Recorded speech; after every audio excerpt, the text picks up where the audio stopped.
चाबी नहीं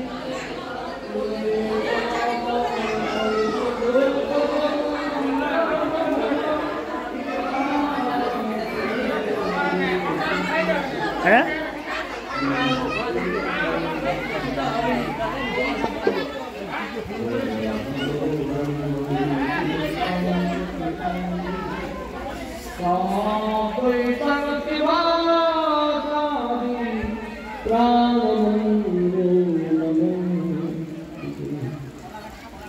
जय गुरु गौरचंद्राय राधिकावतदाय कृष्णाय कृष्णभक्ताय तद्भक्ताय गुरुन् वन्दे रसानन्दे प्रेमानन्द स्वरूपम् नमामि तुलसीनगरम् नमामि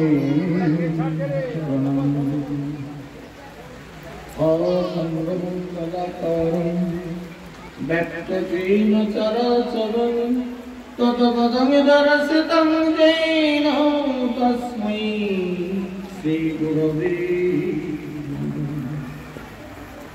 नमो महावदनाय कृष्णप्रेमप्रदायते कृष्णाय कृष्ण चैतन्य नामने गौरकी वृंदावै तुलसी वै प्रिया वै केशवस्वच कृष्ण भक्ति प्रदे देवी सत्यवत्रे वंशकल्पतरुश्च कृपा सिंधु एव च पतितानां पावनेषु श्री गुरु वैष्णवे नमस्ते वैष्णव कृष्ण नमस्ते वैष्णव गुरु नमस्ते साधु सर्वे समागत गौरभक्तवृंदिनम्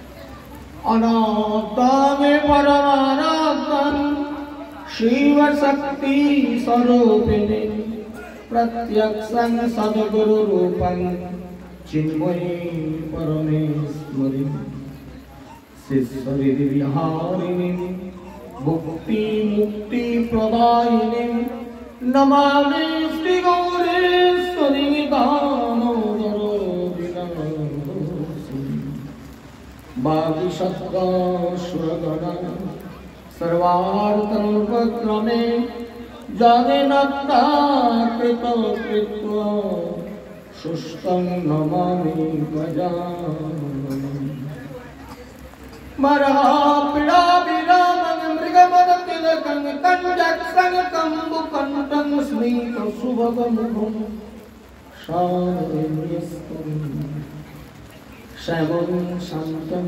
त्रिभङ्गं रविकरवसनं भूषितं मय्ययन्तः वन्दे वृन्दावनस्थं युवति शतप्रेत्यं ब्रह्मगोपादेशं मुखं करोति वाचालं पङ्गुं लङ्घयति यत्कृपातमहं वन्दे परमानन्दमाधवं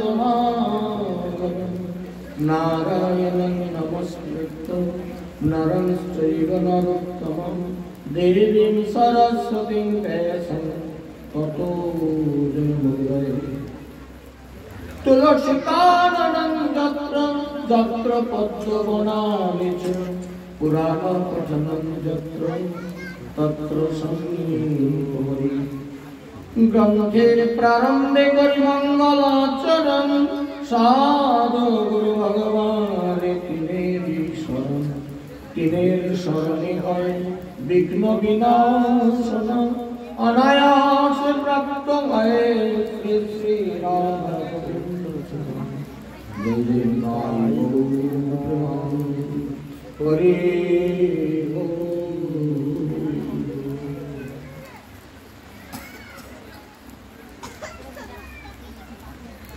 समागत परम श्रद्धेय परम पूज्यपाद श्री श्री गौरंगादि भक्त वैष्णव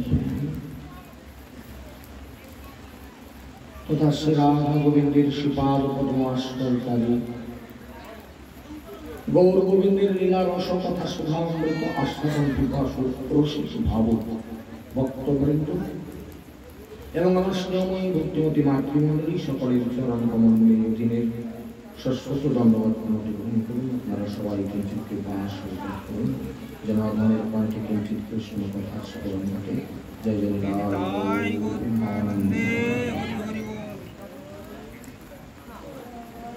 অতঃপর আমার পরম সৌভাগ্য যে অত যে স্থানটিতে এসে আমি আজ এখানে বসার আসন পেয়েছি, জায়গাটি অত্যন্ত গুরুত্বপূর্ণ জায়গা। সামনে আমাদের পরমারাধ্য এবং পরম পূজনীয়, যা ভগবানের অতি প্রিয় শ্রী শ্রী ব্রাহ্মণদের বসতভূমি। এটা খুবই আনন্দের এবং অত্যন্ত সুখের যে এই গ্রামে এতগুলি ব্রাহ্মণ বসতি আছে। সকালবেলা উঠলে ব্রাহ্মণদের দর্শন পাওয়া যায়। ভগবান যখন ব্রাহ্মণদের দর্শন পেতেন মস্তক লুণ্ঠন করে তিনি প্রণাম করতেন। আজ আমার পরম সৌভাগ্য তাদের সেই বসত বাটির সম্মুখে আমি আসন পেয়েছি। আমার পরমারাধ্য সেই ব্রাহ্মণদের, আমাদের জগৎগুরু ভগবান শ্রীকৃষ্ণ যাদের অত্যন্ত প্রিয়, তো তাদের চরণে আমার সশ্রদ্ধ কোটি কোটি কোটি কোটি কোটি কোটি দণ্ডবোধ প্রণতি। আপনারা আশীর্বাদ করুন যে ব্রাহ্মণ দেবতার সেবার জন্য ভগবান নিজেকে উন্মুখ করে রাখতেন। দ্বারকাপুরীতে অজস্র ঘটনা আছে। সুতরাং আমাদের নিশ্চয়ই পূজনীয়, যারা শাস্ত্রে কথিত আছে জন্মনা ব্রাহ্মণ গুরু। এই ব্রাহ্মণেরা জন্ম থেকেই এরা গুরু হওয়ার যোগ্যতা নিয়ে জন্মগ্রহণ করে। সুতরাং নিশ্চয়ই আমাদের পরম পূজনীয়, সেক্ষেত্রে তাদেরকে অবশ্যই আমাদের গুরুকৃত প্রণাম। অতঃপর আমার পরমারাধ্য শ্রী গুরুদেব নিত্যধাম প্রবিষ্ট শ্রী শ্রী নারায়ণ চন্দ্রদেব শ্রীমন্ত্রী উপাদেব শ্রীপাদ পদ্মে আমার সাথে প্রণাম। আমার নিত্য সেবিত সেবিক গ্রহ শ্রী শ্রী শ্রী শ্রী শ্রী শ্রী রাধা দামোদর শ্রীপাদ পদ্মে আমার সাথে প্রণতি। সর্বোপরি এখন পর্যন্ত যারা এখানে উপস্থিত আছেন, পরে যারা উপস্থিত হবে অথবা লাউড স্পিকার মারফত থেকে শ্রবণ করছেন, সকলের চরণে আমার কোটি কোটি কোটি কোটি কোটি কোটি ধন্যবাদ প্রণতি। আপনারা সবাই আশীর্বাদ করুন। জয় জয় জয় গৌর প্রেমানন্দে হরি হরি বল।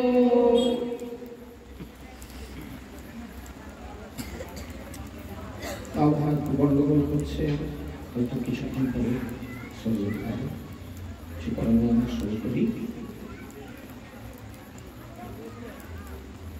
এটাই রাধাকুঞ্জ উৎসব কমিটির আহ্বানে আজ আপনাদের চরণ প্রান্তে এসে উপস্থিত হয়েছি। একটু পরে অষ্টপ্রহর হরিনাম যজ্ঞের শুভ অধিবাস শুরু হবে। ঠিক তার প্রাক মুহূর্তে এই শ্রীমদ্ ভাগবত কথা কতটা শাস্ত্রসঙ্গত সেটা একটু আগে আমরা দেখে নিই। চৈতন্য মহাপ্রভু কলিযুগ পতিত পাবন অবতার গৌর সুন্দর নদিয়া নবদ্বীপে আবির্ভূত হয়ে কলির জীবকে হরিনাম করার শিক্ষা দিয়েছিলেন। নবদা ভক্তির কথা বলেছিলেন, সপ্তাঙ্গ সাধনের কথা বলেছিলেন। কিন্তু একেবারে যেটা শেষ উপদেশ, আপনারা খুব মন দিয়ে শুনে রেখে দিন জায়গাটার কথা আর কথাগুলো কি বলেছেন। চৈতন্য মহাপ্রভু 24 বছর বয়সে সন্ন্যাস অবলম্বন করলেন। 24 বছর শেষে যেই মাঘ মাস তাহার শুক্লপক্ষে প্রভু আমার করলেন সন্ন্যাস। এই সন্ন্যাস অবলম্বন করে তিনি চলে গেলেন কোথায়? নীলাচলে, শ্রীক্ষেত্র, পুরী ধামে। গৌড়ীয় ভক্তরা সর্বদা পুরী ধামে গিয়ে গৌর সুন্দরের দর্শন করতে ভিড় জমাতে আরম্ভ করলেন। মহাপ্রভু দেখলেন তো বড় বিপদ, সন্ন্যাস নিয়ে তো আরম্ভ করলো। বাড়িতে হয়তো এত লোক আসতো না, কিন্তু নীলাচলে যেভাবে ভক্তরা এসে এখানে আমার কেনে মানে ভিড় করছে, তো কৃষ্ণ ভজন দূরে থাক, এদেরকে সামলাতেই আমি অস্থির হয়ে পড়ব। একান্তে তিনি নিত্যানন্দকে ডেকে কিছু কথা বলেছিলেন, যে কথাগুলো আপনারা মন দিয়ে শুনে রাখুন এবং ওখানে গেলে, সেক্ষেত্রে গেলে আপনার জায়গাটা বুঝিয়ে কথাগুলো বুঝিয়ে নেবেন। জায়গাটা কোথায়? আপনারা গুন্ডিচা মন্দির যারা দর্শন করেছেন, মাসি বাড়ি গুন্ডিচা, রানী গুন্ডিচা এই মন্দির নির্মাণ করে দিয়েছিলেন।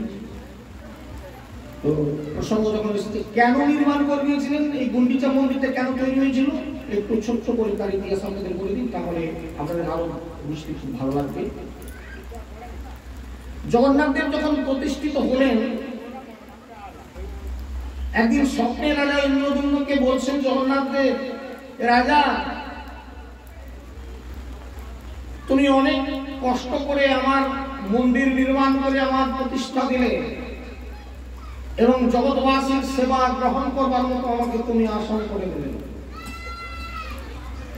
সবটাই অনেকটা তোমার, নিশ্চিতভাবে তোমার, এবং তোমার পাশে তোমার স্ত্রী যদি তোমাকে সহযোগিতা না করতো, তাহলে তুমি এত সুন্দর করে আমাকে দিতে পারত না। সুতরাং রানী গুন্ডিচার সহযোগিতা তোমার জীবনে নিশ্চয়ই উল্লেখযোগ্য। তুমি তোমার রানীর জন্য, তোমার স্ত্রীর জন্য কিছু চাইবে না? রাজা স্বপ্নের ঘুরে বলেন, প্রভু এ তো আপনার কৃপা, যদি রানী গুন্ডিচাকে কৃপা করতে আপনি করবেন, আমি কেমন চাই? রানী গুন্ডিচাকে দর্শন করতে যাবেন। গুন্ডিচা দেবী,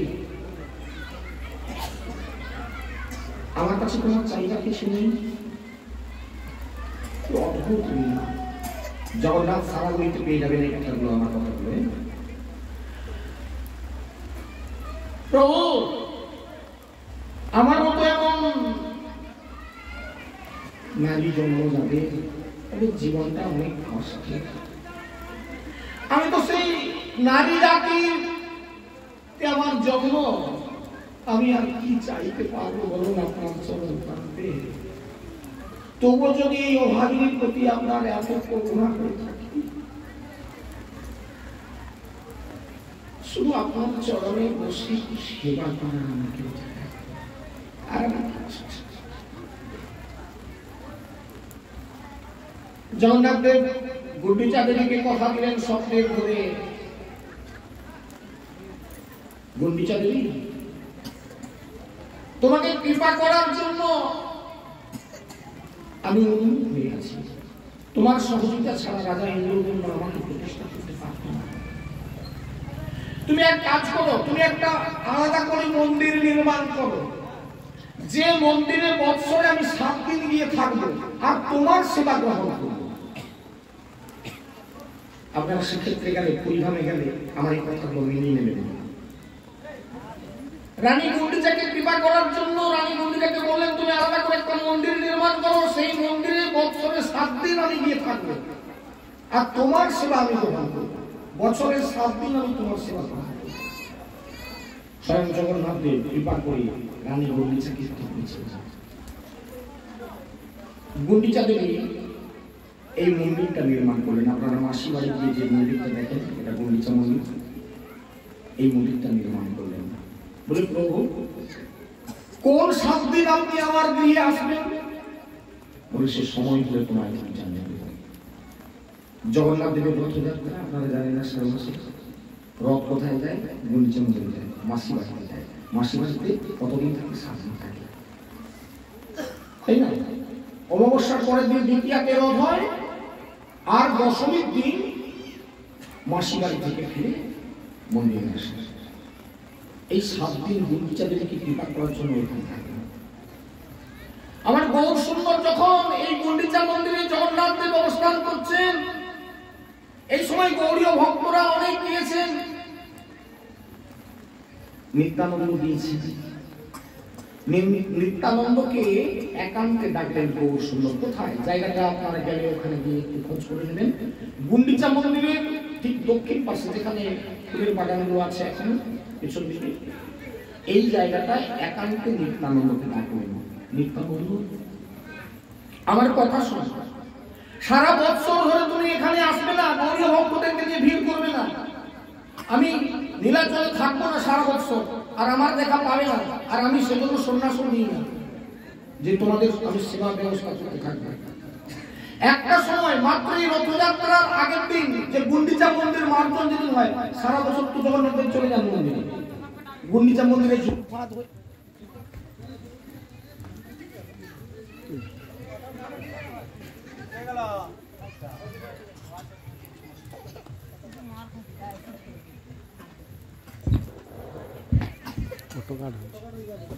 ফটো কার্ড আছে।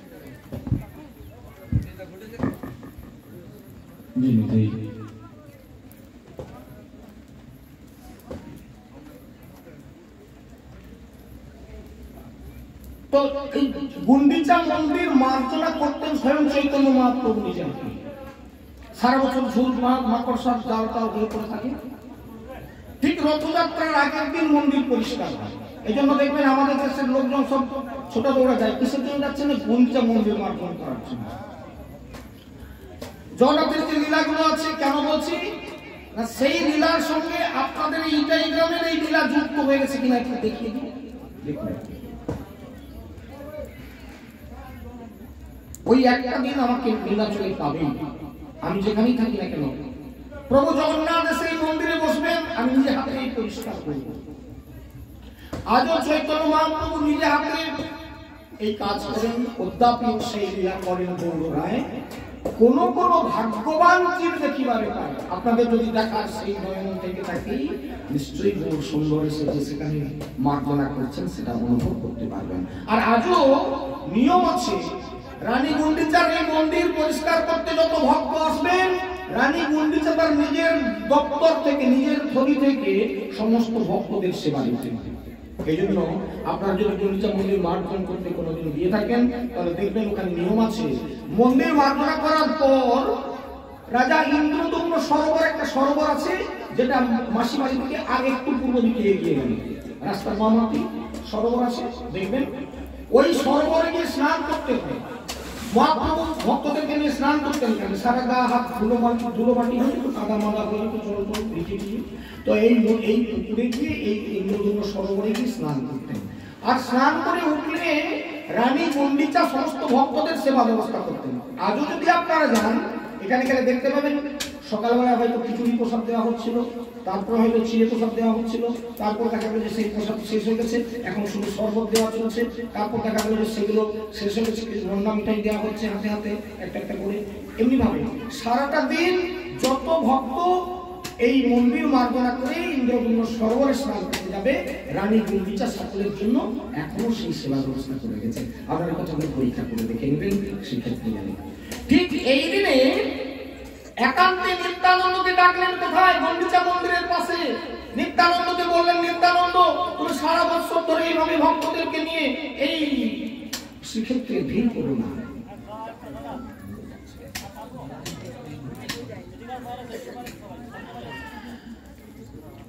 একটা দিন তুমি আমাকে দেখা পাবে। নিত্যানন্দ তুমি দেশে ফিরে যাও, যে কটা কথা বলেছিলেন আপনারা মন দিয়ে শুনে রাখবেন। এই কটা কথা চৈতন্য চরিতামৃতে দেওয়া আছে, মিলিয়ে নেবেন। নিত্যানন্দ তুমি গৌর দেশে ফিরে যাও, আমি সন্ন্যাস নিয়েছি, তুমি সন্ন্যাসী হইও না, তুমি বিবাহ করো, তুমি বিবাহ করে সংসারী হও, আর জগতের মানুষকে সংসারী হতে শেখাও। কথাটা খুব মন দিয়ে শুনে রাখবেন। গরিব মানুষকে কাউকে সন্ন্যাস নিতে বলে না। আপনারা প্রশ্ন করতে পারেন, তাহলে এত যে সন্ন্যাসী ঘুরে বেড়াচ্ছে এরা কারা? আপনাদের কাছে চ্যালেঞ্জ রেখে গেলাম, এই সিদ্ধান্ত মহাপ্রভু দেন, এরা মহাপ্রভুর সিদ্ধান্তের উপরে কাজ করছে। কাউকে সন্ন্যাস নিতে বলা হয় না। আপনারা নবদ্বীপে গেলে দেখতে পাবেন অনেক সন্ন্যাসী থাকে কোথায়? অট্টালিকার মধ্যে এসিতে থাকে। সন্ন্যাসীরা এসিতে থাকে তো না। মহাপ্রভু বলে দিয়েছিলেন নিত্যানন্দকে, এই কলিযুগে সন্ন্যাস ধর্ম কেউ প্রতিপালন করতে পারবে না। মহাপ্রভু যেদিন থেকে সন্ন্যাস নিয়েছিলেন সেদিন থেকে স্ত্রী বর্তন দর্শন করেন না, কোন নারীকে দর্শন করতেন না, তাদের চরণের দিকে চেয়ে কথা বলতেন। আজকের সন্ন্যাসীরা বাড়িতে বাড়িতে যায়, মা গো আপনাদের বাড়িতে হয়নি পরে এলাম, মা একটু ভালো করে দাও, কি দেখেনি তাদের দিকে? এদের সন্ন্যাস ধর্ম নষ্ট হয়ে যায়। এই জন্য মহাপ্রভু বলে দিয়েছিলেন, নিত্যানন্দ তুমি গৃহে ফিরে যাও, আর বিবাহ করে তুমি জগৎবাসীকে সংসারী হতে শেখো। সংসারী হতে বলেছে। সংসারী কারা? যাদের গৃহিণী নেই বাড়িতে, তাদেরকে সংসারী বলা হয় না। সুতরাং গৃহিণী জোগাড় করতে হয়, যে কারণে সংসার হয়। নিত্যানন্দ জিজ্ঞাসা করলেন, তো সবাই যদি বিষয়ী হয়ে যায়, সংসারী হয়ে যায়, স্ত্রী পুত্র পরিজন নিয়ে সংসার করে, তারা তো কৃষ্ণ ভজন ভুলে যাবে, তাহলে তাদের মুক্তির উপায় কি করে হবে? মুক্তির উপায় কি করে হবে? এই নীলাচলের মাটিতে দাঁড়িয়ে, গুন্ডিচা মন্দিরের ওই দক্ষিণ পাশে ওই পুষ্প উদ্যানে দাঁড়িয়ে নিত্যানন্দকে একান্তে তিনটে কথা বলেছিলেন। নিত্যানন্দ তুমি গরিব জীবকে এই তিনটে কথা বলে দাও, এই তিনটে কাজের মধ্য দিয়ে তারা তাদের জীবনকে সার্থক করতে পারবে। ওই তিনটে কথা কি? তার এক নম্বরে আছে শ্রদ্ধায় ভাগবত শ্রবণ। কথাটা তবে মন দিয়ে শুনবেন, শ্রদ্ধায় ভাগবত শ্রবণ। অনেকে শুনতে এসেছে, কেউ কেউ বাচ্চাদেরকে নিয়ে এসেছে, তাদের নিয়ে খেলছে, এটা শ্রদ্ধায় শ্রবণ। অনেকে শুনলো, বাবাজি বললো নেহাত খারাপ নয়, ভালো। ঘরে গিয়ে বলতেছে, বাবাজি মোটামুটি বললো ভালো। একটা কথা কেউ জীবনে কাজে লাগাবো না, তাহলে শ্রদ্ধা শোনা হলো না। খুব মন দিয়ে শুনুন, চৈতন্য মহাপ্রভু কত দার্শনিক ছিলেন। কেন এই কথাটা বলে দিলেন? শ্রদ্ধায় ভাগবত শ্রবণ শুনতে বলতে পারতেন, ভাগবত শ্রবণ। এখন জগতে এই জন্য ভাগবত শ্রবণ চলছে, ভাগবত পাঠ হচ্ছে, শুনতে চলে যাচ্ছে, খাবন দাবন করে বাড়ি চলছে, ওই খাবন দাবন পর্যন্ত চলছে, একটা কথা কেউ কাজে লাগায় না। এই কথাগুলো শুধু আপনাদের কাছে বসে বলি, এমন কথা না, দেশে বিদেশে বলি, ওদেরকে আমল করে বলি। কেন জানেন? কষ্ট হয় দেখতে। আজও বৈষ্ণব মন্ডলী করছে, পাশে গিয়ে ফাঁক দিচ্ছে, বুঝতে পারছেন তো? এ পাশে এই করছে। নেশা ওদের কি আছে গো? এরা তো নেশা খায়। নেশা যারা খায় তারা কি ভাগবত কথা শুনবে? এতদিন ভাগবত শুনছে, নেশা ছাড়ে না। কি শুনলেন? তাহলে কি আপনি শ্রদ্ধা করে শোনেন না। এরা যায় ওই রকম এই সব মন্ডলীতে দেখতে আসে, ওদেরকে গালি গালাজ করে আসে। আপনারা প্রশ্ন করেন, বলে বাবাজি তুমি খুব পারো। এই জায়গাটা এসে থামতে হবে।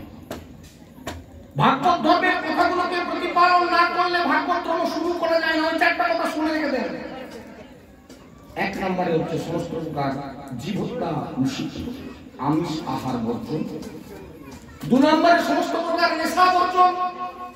তিন নম্বরে তাস পাশাদি ক্রীড়া থেকে দূরে থাকা। আর চার নম্বর হচ্ছে অবৈধ স্ত্রী সঙ্গ, আর স্ত্রীদের ক্ষেত্রে অবৈধ পুরুষ সঙ্গ।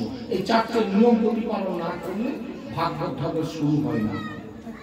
নেশা করা কথা। এই জন্য এই চারটে কথা প্রতিপালন না করলে কোন ভাগবত ধর্ম প্রতিপালন করা যায় না। মহাপ্রভু নিত্যানন্দকে একান্তে ডেকে বলেছিলেন কি? এক নম্বরে বলেছিলেন শ্রদ্ধায় ভাগবত শ্রবণ। দু নম্বরে বলেছিলেন হরিনাম সংকীর্তন। আর তিন নম্বরে বলেছিলেন বৈষ্ণব সেবা। কলির যে এই তিনটে কাজ করলেই তাদের জীবন সার্থক হয়ে যাবে। আমরা ধন্য আজকে এই গ্রামের এই রাধাকুণ্ড উৎসব কমিটি সেই তিনটি কাজ করতে চলেছেন, কাজ শুরু করে দিয়েছেন। প্রথমেই এই ভাগবত শ্রবণ, একটু পরে হরিনাম সংকীর্তনের সূচনা হবে এবং আগামীকাল থেকে বৈষ্ণব সেবা শুরু হয়ে যাবে। নিতাই গৌর প্রেমানন্দে।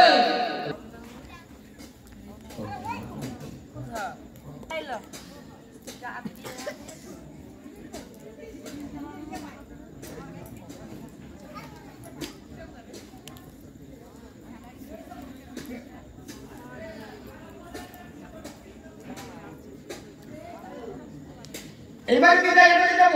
এই তিনটে কাজ করলে কি হয়, কেন মানুষের তো প্রশ্ন শেষ নাই। বাবাজি তুমি তো বললে ভাগবত শুনলে নাকি হলো, ভাগবত শুনে কি কাজ হয়? শ্রদ্ধায় ভাগবত শুনতে শুনতে চরিত্রটা বদলে যাবে। একদিন না, দিনের পর দিন শুনতে থাকুন, দিনের পর দিন, একদিনে হবে না, আজকে হয়ে যাবে এমন কথা না। কিছু ঘটনা আছে আজকে শুনেও হবে। যেমন মায়েরা একটু ভালো বুঝবেন, আমাদের গ্রামেগঞ্জের মায়ের তো আপনারা ধান সেদ্ধ করেন, তো এই তারের মধ্যে জল দিয়ে যখন ধান ভিজিয়ে দিলেন তখন দেখলেন যে উপরে কতগুলো উঠে গেছে, ও ডুববে না। লোকে বলে আর একটু ভালো করে জল দাও না, ডুবুক না সবাই, কি? কিন্তু দেখবেন যতই জল দেন কিছু আছে সে উপরে ভেসে দিল। তাহলে কাদের ক্রিয়া হবে? যারা কৃষ্ণ ভজন করছেন এরা ডুবে যাবে। আমার কথাগুলো এরা সুন্দর করে শুনে নেবে, এরা ডুবে যাবে জলের মধ্যে। ভাসলো কারা? যাদের ভজন সাধন নেই, হচ্ছে দেখলাম একটু দেখলাম, আর দুদূরে সব শুনে কিছু লাভ নেই, ঘর করেছে, এরা ভেসে গেল। তবে ভয় পাবেন না, এই ভেসে যাওয়াকেও ডুবিয়ে দেওয়া যাবে। কি করে ডোবানো যাবে? বেশি জল দিয়ে যে ডুববে তা না, একে একটু চাপ দিতে হবে, চাপ দিতে হবে। কিরকম চাপ? আপনাদেরকে একটা উদাহরণ দিই। এ পাশে গোপালীর মা, ও পাশে শেফালির মা, আর সে পাশে মুরলীর মা, সব তিন মা এসেছে পাঠ শুনতে। গোপালীর মা বলছে বস, বৃষ্টি আসে, আরে হোক এত লোক আছে, অনেক মা পালিয়েছে না বৃষ্টি ভয়ে। সে গোপালীর মা বলে আরে বস না, নেপালি মা বস না। তাহলে তখন ভালো লাগে, বৃষ্টি আচ্ছা যান দাঁড়া, একটু বসুন, বৃষ্টি পারে না। এই বলে তাকে খালি টেনে বসায় আসছে।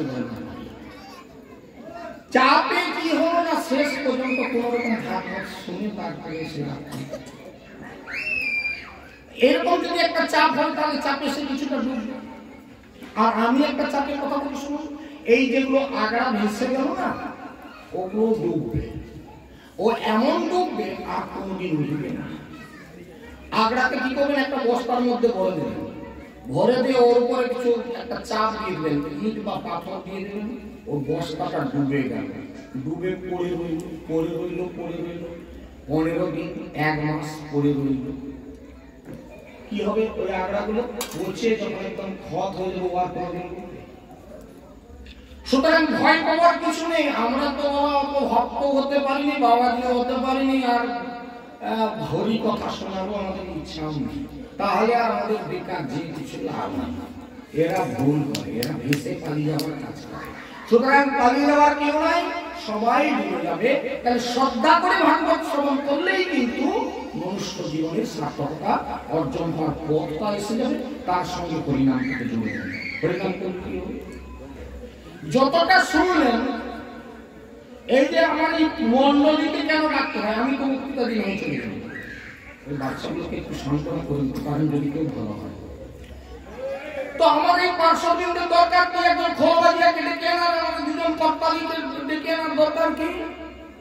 না, ভাগবত যা শুনলেন শুনলেন, এরপরে একটু হরিনাম সংকীর্তন করতে থাকবেন। আপনারা কালকে অস্ত করবেন, নাচা গানা অনেক কিছু করবেন। তো আমিও একটু বেড়াটা দিয়ে যাই, কি জানেন তো, যেমন ধরুন আপনারা একটা ছিটা বেড়ার ঘর করবেন, বাঁশ দাঁড় করে দিলেন, কঞ্চে দাঁড় করে দিলেন, ব্যাস ঘেরা হয়ে গেল। কুকুর বেড়ার শিকার ঢুকতে পারবে না, মানুষ ঢুকতে পারবে না ঠিকই, কিন্তু অনেক ফাঁক ফোকর থেকে গেল, ওইখান দিয়ে অনেকেই ঢুকে যাবে। আপনি কি করবেন না, কাদা তৈরি করে একটা ওর উপর যদি প্রলেপ দিয়ে দেন, তাহলে দেখবেন এখন ফাঁক ফোকর সব বন্ধ।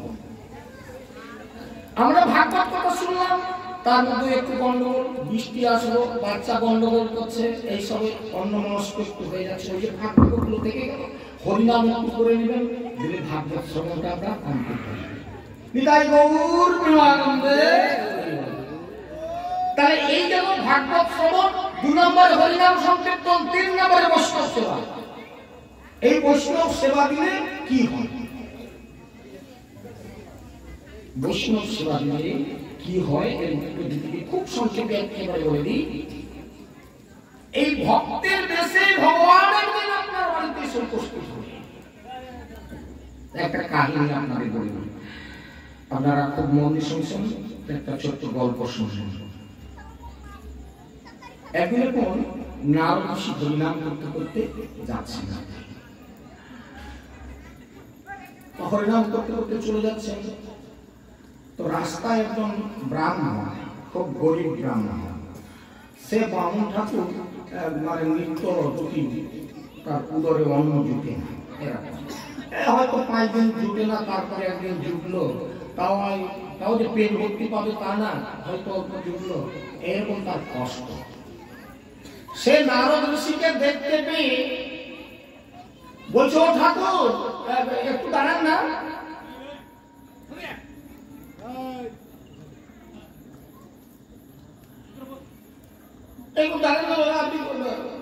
আপনি তো প্রত্যেকদিন বৈকুণ্ঠী ভগবানের সঙ্গে আপনার সাক্ষাৎ হবে, আমার একটা কথা শুনবেন? বলুন।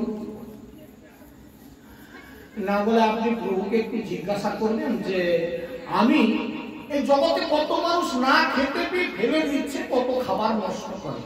হ্যাঁ ভগবান ফেলে দেয় না, খেতে পারে না, ফেলে দিয়েছে।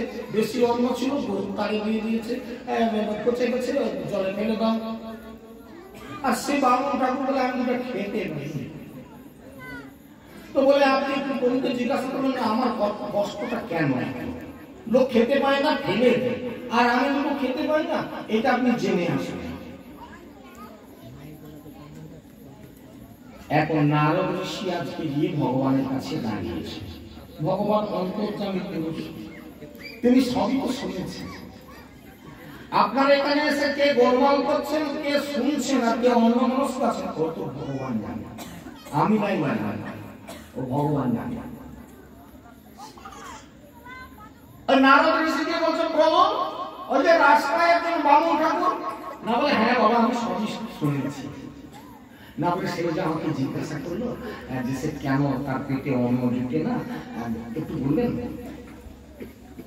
বলে ওরে নারদ, ও কি খাইয়েছে রে কাউকে কোনোদিন যে খেতে পাবে? খুব মন দিয়ে শুনবেন গল্পটা, তারপর বসিয়ে দিচ্ছি। হ্যাঁ, ও কি কোনোদিন কাউকে সেবা দিয়েছে যে সেবা পাবে? সেবা না দিলে কোনোদিন সেবা আপনার জুড়বে না। তাহলে এখন যদি জিজ্ঞাসা করে যে তাহলে আমি কি করবো, তাহলে আমি খেতেই পাবো না, না তার কিছু করণীয় আছে? করণীয় আছে, তাহলে কি করতে? না বলে সেবা দেওয়াটা শুরু করতে হবে, চালু করতে হবে। যেমন আপনাদেরকে একটা উদাহরণ দিই, ব্যাংকের পাসবই বন্ধ হয়ে যায় না, অনেকদিন যদি লেনদেন না করেন, বন্ধ, স্যার তাহলে কি করবো? তাহলে কেওয়াইসি জমা দেন, মানে আবার নতুন করে আপনার পরিচয় সব জমা দেন, তাহলে আপনার ব্যাংকের বই চালু হয়ে যাবে। ঠিক তেমনি বৈষ্ণব সেবা বাদ দিয়ে দিয়েছে, ভক্ত সেবা বাদ দিয়ে দিয়েছে, যে কারণে কষ্ট পাচ্ছে, চালু করে দাও।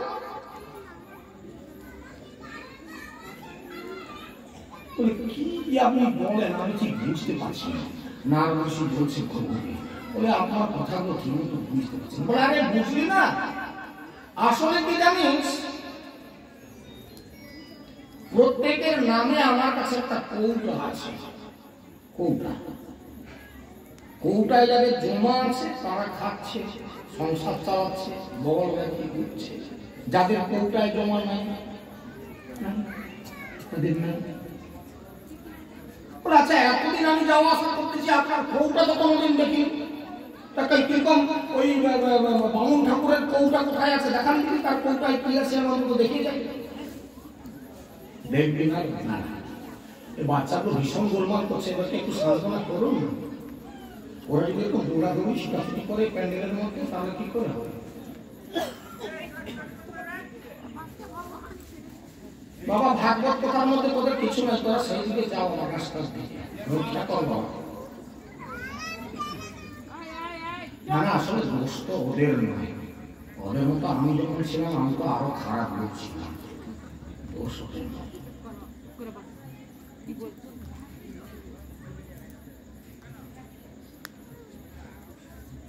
বলে তাহলে কি করতে হবে? না দেখি তার কৌটাটা আমাকে দেখান কি আছে। ভগবান কি করলেন? ওই ব্রাহ্মণের কৌটাটা নামিয়ে দিলেন নারদ ঋষি। নারদ খুলে দেখে একটা আধুলি পড়ে আছে। আধুলি বোঝেন? আধুলি টাকার অর্ধেক, যেটাকে 8 আনা বলতো, এখন আর চলে নিয়ম বাজারে। সেই আধুলি একটা পড়ে আছে। ওই আধুলি একটা পড়ে আছে। বলে নারদ ওই জন্যই তো ও জোটে না, আর যেদিন জোটে সেদিন আধ পেটা। বলি কেন বলুন তো এমনটা? না বলে একদিন এক বাবাজিকে সেবা দিয়েছি, সে বাবাজির পেট ভরেনি আর তাকে দেয়নি, মানে যা ঘরে ঢুকেছে আর দেয়নি। সে বাবাজি আধ পেটা খেয়ে দিয়ে ওই তার জীবনের জমা ছিল, ওই আধুলিটা করেছে। ওই জন্য যেদিন জুটে আধ পেটা খায়, যেদিন জুটে না সেদিন নাই।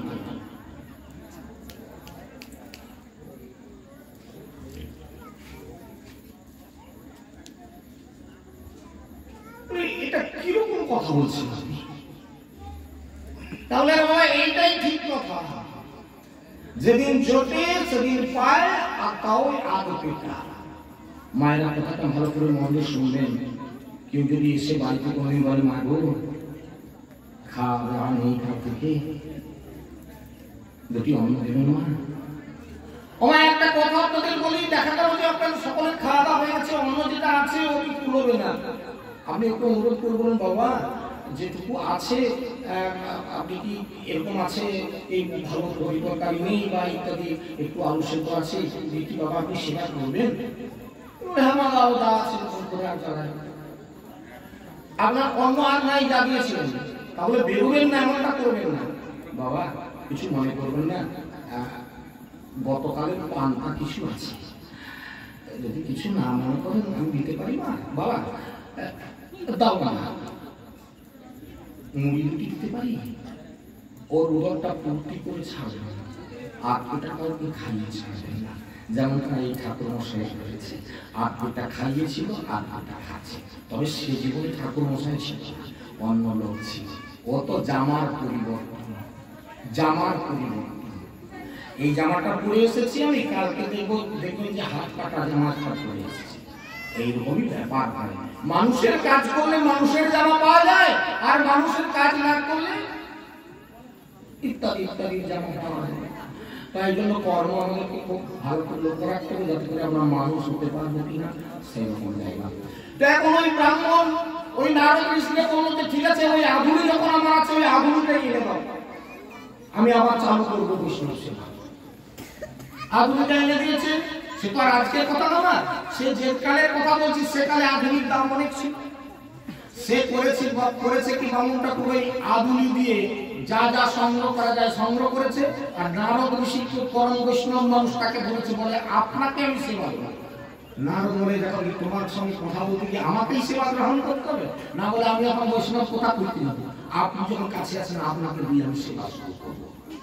এই বলে নারদ ঋষিকে সেবা দিলেন। সেবা দেওয়ার পর প্রণাম করে এইবার বলছে বলে ঋষি ঠাকুর আমার জন্য একটা কাজ করুন না। কি বাবা? না বলে আপনি আমার কৌটাটা গিয়ে দেখে আসেন, কৌটায় কি জমা হলো, আমি তো একটা সেবা দিলাম। নারদ ঋষি পরের দিনকে আবার গিয়ে বলছে বলে প্রভু সেই বামুন ঠাকুরের কৌটাটা নামিয়ে দিল। বামুন ঠাকুরের কৌটাটা নামিয়ে দিল, দেখে না তাতে 1 টাকা হয়ে গেছে। এ ব্রাহ্মণ তখন বলে কি ওই 1 টাকা এনে দেবে। আধুনিতে যখন একজন বৈষ্ণবের সেবা দিয়েছিলাম, আগামীকাল আমি 2টো বৈষ্ণবের সেবা 1 টাকা না। যাই কথা তাই কাজ। বলে ঠাকুর তোমার যাওয়া হবে না, তুমি থাকবে, আমি আরেকজন বৈষ্ণব ডেকে নেব, কালকে 2 জনের সেবা দেব। নারদ ঋষি বলে এ তো বামুন ঠাকুরের পাল্লায় পড়ে বেশ ঝামেলায় পড়লাম বাবা। এ খালি সেবা দেয় আর বলে কোনটা দেখে আসো। সেবা দেওয়ার পর আবার বলে প্রভু আপনাকে একটা কাজ করতে নাকি, না বলে ওই আমার কৌটাটা আবার দেখুন। সে কৌটায় গিয়ে দেখে না 2 টাকা জমা পড়ে গেছে। বলে আধুনিকে যখন একজন হয়েছিল 1 টাকা দিয়ে যখন 2 জন হয়েছে, তাহলে যখন 2 টাকা পাওয়া যাচ্ছে তাহলে 4 জন বৈষ্ণবের সেবা। প্রভু ওই বামুন ঠাকুরের কৌটাটা দেন তো। বলে আচ্ছা নারদ তোমার ব্যাপারটা কি বলতো, তুমি ডেলি এসে খালি বামুন ঠাকুরের কৌটা চাপো, ব্যাপারটা না বলে প্রভু কি বলবো, সে ঠাকুর মশাই সেবা শুরু করে দিয়েছে, এই জন্য প্রত্যেকদিন যা জমা পড়ে সেইটা থেকে আমার সেই বৈষ্ণব সেবা দেয়। আগামীকাল 4 জন বৈষ্ণবের সেবা দেবে। স্বয়ং ভগবান তখন নারদ ঋষিকে বলছে, বলে নারদ সে ব্রাহ্মণ কিরকম সেবা দিচ্ছে আমি তোমার সঙ্গে যাবো। নারদ বলে কোনো অসুবিধা নেই, আমি তাকে বলে দেবো অমুক যে আমার আরেকজন লোক আছে সে আসবে আমার সঙ্গে, আমরা 2 জন আর 2 জন আপনি নিমন্ত্রণ করে নেবেন। যে কথা সেই কাজ। নারদ ঋষি বলছে রাজমশাই আপনি যখন কালকে 4 জন বৈষ্ণবের সেবা দিবেন, এই 2 টাকা রাখুন আর আমার সঙ্গে একজন আসবেন। খুব আনন্দের কথা, খুবই আনন্দের কথা, আমরা 2 জন আসবো আর আপনি 2 জন নিমন্ত্রণ করে নেবেন। স্বয়ং ভগবান আর নারদ ঋষি করে এরা 2 জন আর অন্য 2 জন বৈষ্ণব 4 জনের সেবা দিয়েছে। সেবা দিয়ে প্রণাম করে বামুন ঠাকুর আবার বলছে নারদ ঋষিকে, বলে প্রভু আবার আমার এই কৌটা একটু জমা করছে নিয়ে আসুন। এখন কৌটার মালিক তো ভগবান, সে তো এখন এখানে উপস্থিত। আর বামুন ঠাকুর দাবি করতেছে কি, বলে আপনাদের আর কারো যাওয়া চলবে না, আগামীকাল আবার আমি সেবা দেবো। তো শুধুমাত্র নারদ ঋষি যাবে আর কৌটায় আমার কি জমা পড়েছে সেইটা এনে দেবে, আগামীকাল আবার আমি সেবা দেবো। নারদ বলে ভগবান প্রভু না গেলে আমি কৌটা পাবো কথা, বামুন ঠাকুরের কৌটা একটু আমার তো অধিকার নাই, শুধু কৌটা তো তার হাতে। সে বলে না তা হবে না। তখন ভগবান বলতে বলে তা হবে না, তুমি সেবা দাও আগামীকাল আবার আসবে। বলে না প্রভু আপনাকে যখন পেয়েছি, হ্যাঁ এরকম বৈষ্ণব আমি আর পাবো কিনা, যাওয়া চলবে না, আগামীকাল আমি আবার সেবা দিব। ভগবান বলে না আমি না গেলে হবে না। নারদ ঋষি বলে আমি না গেলে হবে না। কে আপনি সত্য পরিচয় দেন, তাহলে আপনি না গেলে কৌটা পাবে না নারদ ঋষি, কে আপনি? নারদ বলে ঠাকুর মশাই কিছু মনে করবেন না, উনি হচ্ছেন সেই অনাদি আদি গোবিন্দ ভগবান, উনি আপনার সেবা দর্শন করতে আসছেন। এই বামুন ছাড়ে গো একেবারে লম্বা হয়ে পড়ে গেল আর কি ভগবানের চরণে। নিতাই গৌর প্রেমানন্দে। তাহলে বৈষ্ণব সেবা দিলে কি পাওয়া যায় বুঝতে পারলেন? 3টে কথা বললাম। 1 নম্বর শ্রদ্ধায় ভাগবত শ্রবণ, 2 নম্বর হরিনাম সংকীর্তন, 3 নম্বর বৈষ্ণব সেবা, যেটি আপনাদের গ্রামে আজকে শুরু হয়েছে। আনন্দের কথা। এবার চলে আসি হরিনাম করে কি পাওয়া যাবে। এটা বৈষ্ণব সেবা দিয়ে ভগবানকে পাওয়া যাবে, হরিনাম করে কি পাওয়া যাবে একটু ভিত্তিটা বলেন, তারপর গ্রন্থ থেকে ঠিক একই ঘটনা। নারদ ঋষি এরকম একদিন হরিনাম করতে করতে যাচ্ছেন। নারায়ণ দেব হরে, নারায়ণ দেব হরি, নারায়ণ দেব হরে, নারায়ণ দেব হরে, হরি। নারদ ঋষি এরকম হরিনাম করতে করতে যাচ্ছে। হঠাৎ তার মাথায় একটা বুদ্ধি আসলো, আচ্ছা হরিনাম তো আমি সর্বদা করি, কি পাওয়া যাবে?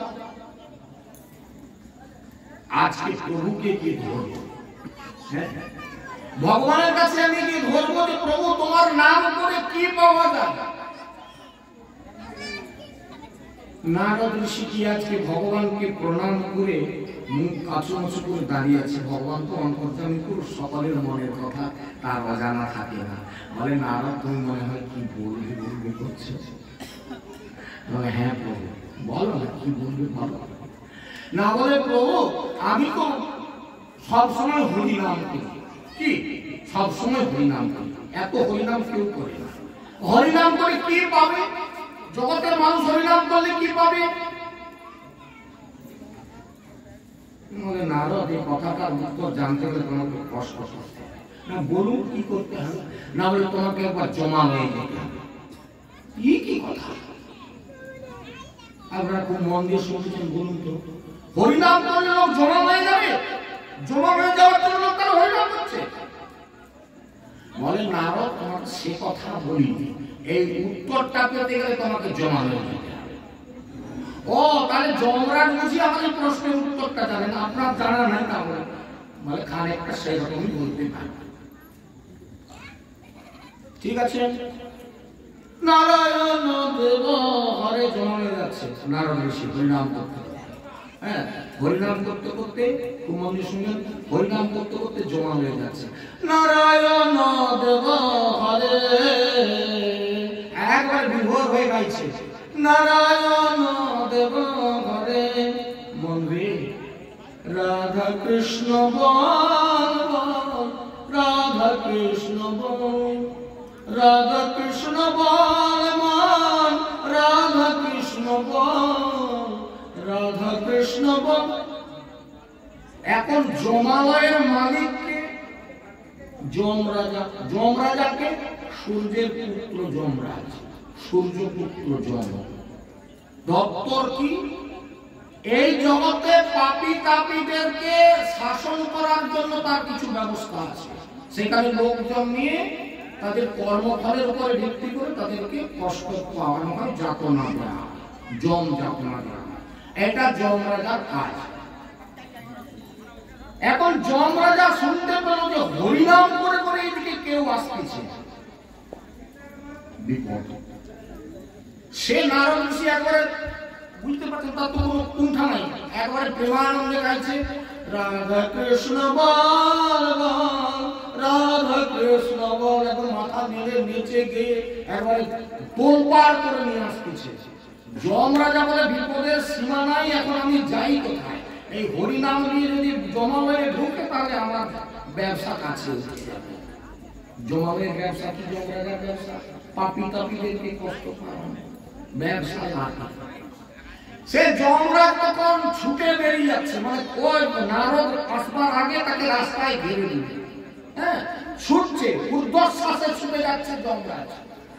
যে রাস্তায় একবার নারদ ঋষির আগের দিকে একবার হোঁচট খেয়ে পড়ে গেছে, একে ঋষিবর আপনি আপনি না ভাই, আপনার কাছেই যাচ্ছিলাম, আমার কাছে। খুব আনন্দের কথা। কি বাবা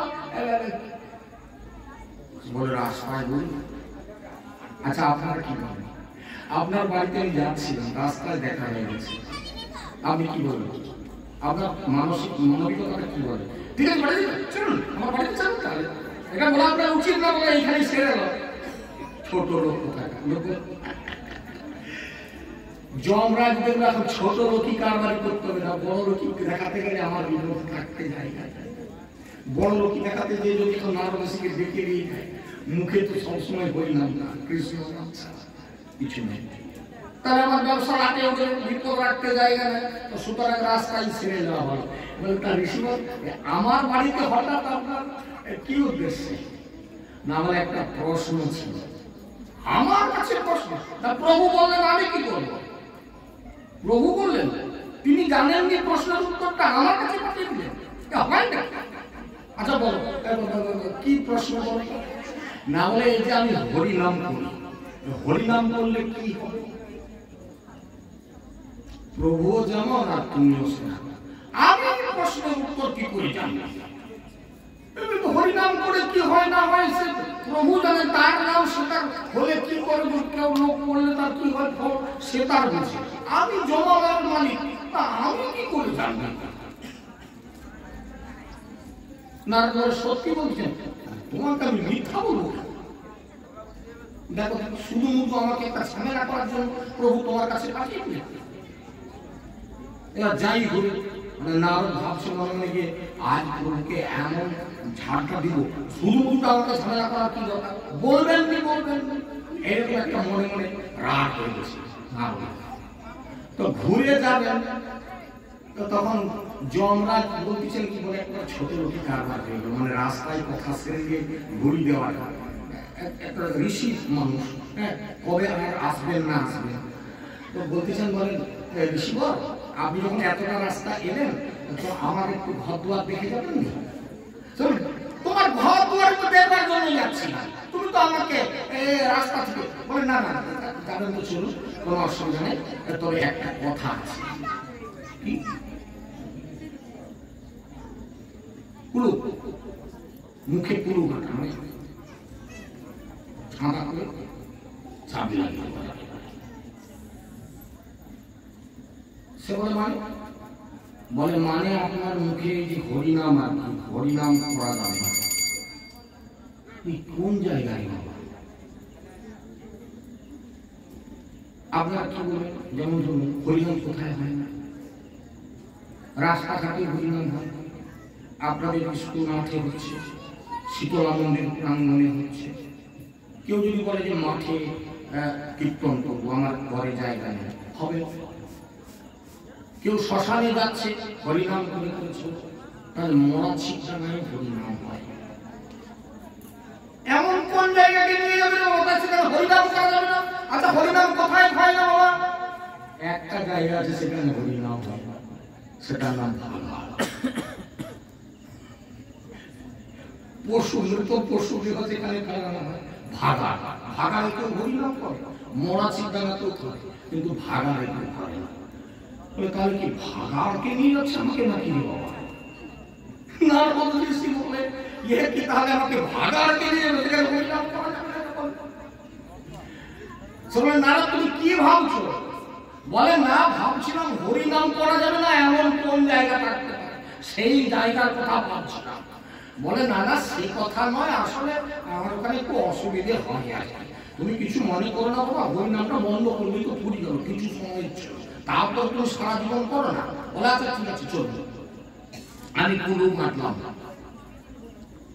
নারদ ঋষিকে সঙ্গে নিয়ে যমরাজ এবার তার কাজ কারবার দেখাচ্ছে। প্রথমে কোন দরজায় গেল বাবা? পূর্ব দিকের দরজায়, জমালয়ের পূর্ব দরজায়। ওখানে কি হয় আপনারা শ্রীমদ্ ভাগবতম পঞ্চম স্কন্ধ খুললে দেখতে পাবেন যে জমালয়ের পূর্ব দরজায় ছোট ছোট পাপী যারা, এই ধরুন মশা মাছি গাছ মেরেছে, কবে টুক করে কার বেগুন বাড়ির বেগুনটা তুলে নিয়েছে, মূলা বাড়ির মূলাটা তুলে নিয়েছে, সেই পাপীগুলোকে ওইখানে একটু আপ্যায়ন করা হয়। মানে কিরকম চোরকে কিরকম আপ্যায়ন করা সেটা জানা আছে আমি আর বলছি না। হ্যাঁ, তো সেইখানে ছোটখাটো পাপীদেরকে কুকিটাকি তাদেরকে সাজা দেওয়া হয়, জমালয়ের জমের দুটোরা ওখানে সাজা দেয়। দেখা এখানকার কাজ কারবার। নারদ ঋষি বলে ঠিকই হয়েছে, লোকের বাড়ি বেগুন তুলবে কেন, লোক মশা মাছি গাছ মারবে কেন, ঠিক হয়েছে, এদেরকে শাস্তি দেওয়াই উচিত। বলে চলো এবার ওই পাশে দরজায় যাই, মানে এটা দিয়ে ঘুরছে, পদক্ষেপটা কোন পাশ দিয়ে করতে হয়? এই পাশ দিয়ে না, পূর্ব পাশের পর এবার উত্তর দরজায় গেছে।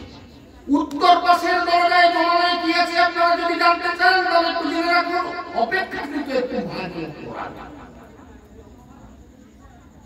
যখন কেউ কাউকে গালিগালাজ করেছে, ছোট বড় মানে না, ব্রাহ্মণকে কিছু কথা বলেছে, বা কেউ কাউকে চোর চাপড় বের দিয়েছে, থেকে একটু ভালো করে ওইখানে তাদেরকে শাস্তি দেওয়া হচ্ছে। নারদ ঋষি ওটাও দেখলো, দেখে বলো হ্যাঁ ঠিকই আছে, এইরকম না হলে মানুষের ঝগড়া হবে না, খুব ভালো। আর কি আছে দেখি চলুন, এই বলে পশ্চিম দরজায় নিয়ে গেছে। ওমা পশ্চিম দরজায় গিয়ে দেখে মানে অপেক্ষাকৃত যারা লোকের ঘর চুরি করেছে, লোকের জমি জায়গা জোর করে দখল করে নিয়েছে, কার ছেলে চুরি করে নিয়েছে, অপেক্ষা কিন্তু ভারী হচ্ছে, তাদেরকে কঠিন শাস্তি দিচ্ছে। জমের দুটোরা কাউকে মাথায় কান্না মারতে আছে তো আছে, হ্যাঁ, কাউকে মানে জীবনটা কেটে নেওয়া হচ্ছে ছুরি দিয়ে। সে তখন নারদ ঋষি বলল সহ্য করা যায় না, কি কষ্ট। যমরাজ বলছি কি এটা আমাকে ভালো লাগছে না, খুব কষ্ট, লোক চিৎকার করছে এরকম, হ্যাঁ আমাকে ভালো লাগছে না। আর কি আছে বলে এবার চলুন কোন পাশে যাচ্ছে, এবার একদম শেষ হয়ে যায়, পশ্চিম পাশে পরে এবার দক্ষিণ পাশে পড়ে যায়। আচ্ছা মা, আপনাদের এরকম একটা কথা শোনা আছে জলের দক্ষিণ দুয়ার? লোকে বলে না, বলে ও রাস্তা তো নয়, জলের দক্ষিণ দুয়ার। জমের দক্ষিণ দ্বারে কি আছে? অপেক্ষাকৃত যারা ভারী ধরনের পাপ, ব্রাহ্মণ হত্যা, স্ত্রী হত্যা, অপরের স্ত্রী হরণ, এই কথাগুলো বলা চলে না। অনেক জায়গায় বলে, আমাকে বলে লোকের স্ত্রী হরণের কথা বলবে, মানে এখন তো এগুলো বাজারে চলছে, মানে এ তার স্বামী চলে যাচ্ছে, তার মুখে নিচ্ছে, একটা মামুলি ব্যাপার হয়ে গেছে। এই যে তুমি এখন 3টে করে পাল্টে দিচ্ছে, একজন ছেলে সে 3টে করে বদলাচ্ছে, এগুলোর জন্য বাজারে বলতে আমাকে নিষেধ করে। আমি কি করবো বাবা, গ্রন্থে আছে বলতে হয়। আপনারা যে যতটা করেন সাবধান হতে চেষ্টা করুন, তা না হলে বিপদ রাখতে জায়গা নেই। দক্ষিণ দুয়ারে তাদেরকে কঠিন শাস্তি দেওয়া হচ্ছে। পরস্পর হরণ করলে কি হয় জানেন তো? একটা লোহার উত্তপ্ত নারী মূর্তির সঙ্গে আলিঙ্গন করানো হয়। তোমার স্ত্রীকে আলিঙ্গন, লোকের বউকে আলিঙ্গন করতে খুব ইচ্ছে থাকে না, তো তোমাকে জমানে নিয়ে উত্তপ্ত একটা লোহার নারী মূর্তির সঙ্গে আলিঙ্গন করানো হয় পিটন দিয়ে। কেমন লাগবে আনন্দটা? সে তখন চিৎকার করছে। অপরের ছেলে হরণ করেছে, স্ত্রী হরণ করেছে, তাকে তেলের কড়াই ডুবি দিয়ে চেয়ে চেয়ে করানো হচ্ছে। এইখানে আপনারা একটা প্রশ্ন করবেন বলে কথা তো মরে যাবে না। মৃত্যুর পর আমাদের এই দেহটা তো এখানে রেখে দেওয়া হয়। মৃত্যুর পর আমাদেরকে একটা বিশেষ দেহ দেওয়া হয়, যে দেহটার মৃত্যু নাই। যখন আমাদেরকে জমা হয়ে শাসন করতে নিয়ে যাওয়া হয়, তখন একটা বিশেষ পোশাক পরিয়ে, আপনারা কোর্টের বিচার দেখেছেন না? আপনারা যেরকম জামা প্যান্ট ধুতি পাঞ্জাবি পরে গেছেন, যে আসামি তার কিন্তু পোশাকটা একটা আলাদা ধরনের, তাকে সবাই দেখলে চিনতে পারবে। সেই ধরনের না, সেটাকে পরিয়ে সেই আসামির কাঠগড়ায় দাঁড় করানো হয়। কোর্টে যারা বিচার শুনতে যায় তারা দেখবে এরই আগে বিচার হচ্ছে, তাই না? এরকম ঘটনা ঘটে। আমাদের যখন বিচার নিয়ে যাওয়া হবে, এই দেহটা তোমাদের এখানে শ্মশানে বা কবরে বা সমাধিতে থেকে গেছে, আর ওইখানে একটা এক্সট্রা দেহ দেওয়া হবে, যে দেহটাতে যতই কষ্ট দেওয়া যাক না কেন, কষ্টটা পাবেন কিন্তু তার মরণ নেই। বুঝে গেছে? সেই রকম কষ্ট দেওয়া হচ্ছে। সে তেলের কড়াই কাউকে ফেলে দিয়ে চেঁচা করছে, করছে না। একবার দেখেই তখন চলতে হচ্ছে, হরি বল হরি বল চিৎকার করছে। আর যমরাজা বলে সর্বনাশ সর্বনাশ। কেন সর্বনাশ? সে দেখে না যত পাপীকে কষ্ট দেওয়া হচ্ছে, সে পাপীরা। আপনারা কিছু বুঝতে পারবেন? হরিনাম শুনলে কি হয়? নারদ ঋষি সিদ্ধ ঋষি মুখে যার হরিনাম সর্বদা, সিদ্ধ ঋষির মুখের নাম, সিদ্ধ মুখের নাম। এই জায়গাটা একটা আন্ডারলাইন টার্ম। আমরা হরিনাম করি ওরা দেশে মধ্যে। আজকে হরিনাম করবো কেন? আজকে গান নাই কথা, আজকে বাজারে আড্ডা দিচ্ছি, তাস খেলতেছি, এরকম খাচ্ছি, ঘুরতেছি। কালকে গান পড়ে গেছে, কলকাতা ঘাড়ে করে চলে যাবে। এদেরকে নামে ধরে বলে দেওয়া হয়? এটা হচ্ছে ব্যবসায়িক। সাবধান হবেন, এই হরিনাম করে কিছু লাভ হবে না। পরিষ্কার কারো চ্যালেঞ্জ করা থাকে, বাড়ি থেকেই করবেন, লাঠি সুতা দিয়ে। কারণ কি? এরা ব্যবসার জন্য হরিনাম করে। আমরা ঠিক ব্যবসার জন্য এরকম হরিনাম করতে হবে। গান নাই, আড্ডা দিচ্ছি, তাস খেলতেছি, মদ খাচ্ছি, জুয়া খেলছি, ঘুরছি, গান পড়ে গেছে। একদিন সত্যি কথা আপনার বলছি, এই আসনে বসে রাজপথের সামনে বসে মারতলা বাজার থেকে বাড়ি ফিরছি, ভাটিটার একটু আগে দুটো ছেলে কথা বলে বলে আসছিল। আমাদের পাশের গ্রামের বা চেনা ছেলে দুটো। আমি পেছনে ছিলাম, ওরা লক্ষ্য করেনি, ওরা আমাকে চেনে। বলছে আজকে তো গান আছে রে, আজকে দুজনে বেরিয়ে চলে যাবে। তার পেছনে চলে আসলাম। এরা দেখে যদি কেউ শুনে থাকেন, এর সঙ্গে যদি কেউ মিল পেয়ে যান, পাবেন, আমার কাছে কোনো দুঃখ নাই। এরকম ভয় করে কাউকে কথা বলি না, কারণ যাহা সত্য গ্রন্থের কথা যদি আমরা বুক খুলে না বলতে শিখি, তাহলে আমাদের কোনোদিন পাপ ভুলি না। এরা হরিনাম করতে যাবে, খোলা যাবে বলে একটু খেয়ে গেল। এটা দেখেলাম, শুনিলাম, এরা হরিনাম করবে, এদের মুখের হরিনাম শুনলে পাপ আরো জড়াবে। সিদ্ধ মুখের হরিনাম, যারা হরিনামকারী তাদেরকে বলা হয়, নামকারী তাদেরকে বলা হয়, যারা নিত্য নাম করেন। ভাগবত পাঠক কারা আমার মধ্যে বলে দিয়েছি, পাঠের অধিকার তোমাকে দেওয়া যেতে পারে, তুমি আমার কাছে কথা দাও। তুমি আকাশের উপরে কি রেলগাড়িতে দৌড়াবে, কিন্তু জাহাজে ছুটবে, আমার জানার দরকার নাই। প্রতিদিন শ্রীমদ ভাগবত পাঠ যদি করো তাহলে পাঠ করার অধিকার তোমার। নিত্য গীতা পাঠ যদি তুমি করো তাহলে গীতা পাঠ করার অধিকার তোমার, তাহলে তোমার কোনো অধিকার নেই। এই কথাগুলো মিলিয়ে রাখবেন। কিসের নামের দৌড়? আজকে পয়সার উপর চলে যাচ্ছ কারে কারে হরিনাম করতে, এটা নামের দৌড় বলা যায় না। তুমি ভাগবত পাঠক, এতদিন তুমি বেরাওনি, প্রত্যেকদিন তুমি দিব্যি তাস খেলো ধরো, আজকে ভাগবত পাঠ পেয়ে যে গ্রন্থ মনে করে চলে যাচ্ছ তুমি ভাগবত পাঠ। নারদের সিদ্ধ মুখের হরিনাম শোনা মাত্রই ওই পাপীদের কি হলো? যা কানে গেল একেবারে জমালয় ছেড়ে তারা ছুটে বৈকুণ্ঠ প্রাপ্তি হয়ে গেল। আর এপাশে যমরাজা হাই হাই করে চিৎকার করছে, সর্বনাশ সর্বনাশ। নারদ বলে কিসের সর্বনাশ হলো? আমরা দেখতে পেলেন না? আর আছে কেউ? এই ভয়ে আপনাকে আমি নিয়ে আসতে বলছিলাম। নারদ তখন বলে, বুঝেছি ভগবান কেন আমাকে জমালয়ে পাঠিয়েছিলেন, এই জন্য হরিনাম করলে কি হয়। এইবার আপনারা বুঝতে পারছেন হরিনাম করলে কি হয়? যত পাপী তাপী তারা বৈকুণ্ঠে চলে যেতে পারবে।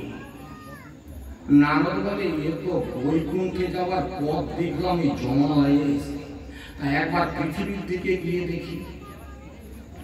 নারদ ঋষি আবার হরিনাম করতে করতে একদিন এই মর্তধামে ঘুরছেন, ঘুরতে ঘুরতে একটা জায়গায় এসে হাজির হয়েছেন। কোথায় জানেন? জায়গাটা হচ্ছে শ্রীমদ ভাগবতম পঞ্চম স্কন্ধে। জায়গাটা কোথায়? দ্বিতীয় স্কন্ধ।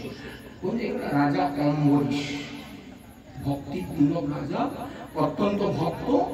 এত বড় ভক্ত ছিলেন যে ভগবান তার সুদর্শন চক্রকে নিয়োগ করে রেখেছিলেন ওই রাজা অম্বরীশকে রক্ষা করার জন্য। এই ভক্ত আমার, এর গায়ে যদি কেউ আঁচড় দেয়, সুদর্শন একদম ছিটে দিতে মাথা, সুদর্শন একে রক্ষা করা। এত বড় ভক্ত। নারদ বলে, এরকম যখন একজন ভক্তের বাড়ি এখানে দেখা যাচ্ছে, আমি একবার রাজা অম্বরীশের সাথে দেখা করতে যাই। হরিনাম করতে করতে সে রাজবাড়িতে ঢুকে গেছে। রাজা বিষণ্ণভাবে গালে হাত দিয়ে বসে আছে। যেই না নারদ ঋষি হরিনাম করতে, এমনি ঢুকে হরিনাম করতে করতে হচ্ছে, নারায়ণ নারায়ণ চমকে গেছে। কে নারায়ণ নারায়ণ করে? রাজা অম্বরীশ চমকে দিয়ে দেখে না নারদ ঋষি এসেছে। প্রণাম করে আমি সিংহাসন থেকে নেমে আর ভূমিষ্ঠ হয়ে প্রণাম করি। নারদ ঋষি বলছে, বসুন বসুন। নারদ ঋষি বলে, আচ্ছা মহারাজ, আমি একটা কথা জিজ্ঞাসা করি, তারপর বসুন। কি বাবা?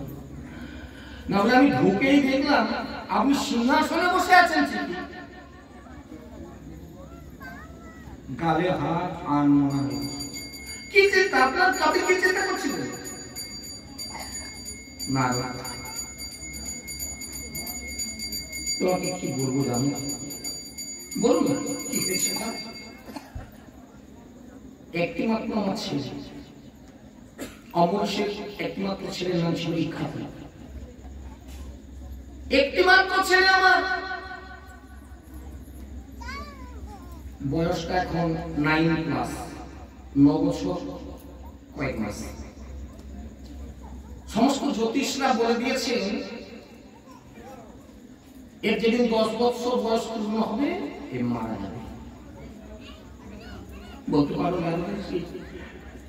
আমি বাবা, আমার চোখের সামনে একটা 10 বছরের ছেলে আমার মারা যাবে, আমি বাবাকে কি করে সহ্য করি? ওই একটাই মাত্র ছেলে আমার, কি করবো আমি বলতে পারবো? আমি কোনো চিন্তা করে ঠিক করতে পারছি না, আমি কি করবো? চোখের সামনে ওই 10 বছরের ছেলেটা আমার মারা যাবে। আচ্ছা ঋষিবর, আপনি তো সর্বজ্ঞানী, জগতের মধ্যে আমি আপনি পবিত্র, আপনি মহাজ্ঞানী, আপনি আমাকে একটা পথ বলতে পারেন আমি কি করব? নারদ বললেন, মহারাজ আমি কি বলবো, তবে একটা কথা আমি বলতে পারি, জীবনের শেষ ধাপে নেমে, জায়গাটা খুব আন্ডারলাইন করবেন মনের মধ্যে, জীবনের শেষ ধাপে নেমেও শেষের দিনেও কেউ যদি একটু হরিনাম করে তাহলে তার মুক্তির পথ হয়ে যায়। এই 10 বছর পরে এটা কেন হলো? এটা আমাদের কর্মফল, পাপের দরুন আমাদের কর্ম নষ্ট হয়ে যায়। এর প্রমাণ ভাগবতে আছে। এত কথা বলতে গেলে তো আর সংসার চলবে না, আমার কোনো বেশি সময় নেই, তো সুতরাং এত কথায় যাচ্ছি না, শুধু এইটুকু বলি ভাগবতে প্রমাণ আছে, প্রমাণটা দিচ্ছি না, শুধু এইটুকু কথা বলে দিই যে আমাদের কর্মের ফলেই আমাদের কর্মায়ু নষ্ট হয়। কেউ 10 বছরে চলে যায়, কেউ 20 বছরে চলে যায়, কেউ 25 বছরে চলে যাচ্ছে। এটা কর্মফল, পূর্বজন্মের কর্মফলে আয়ুষ শেষ করে দিয়েছে। 10 বছর কর্মায়ুনে জন্মগ্রহণ করেছে, যে তার পাপ আছে, পাপ ছিল, তার পাপের ফলে তার কর্ম নষ্ট হয়েছে।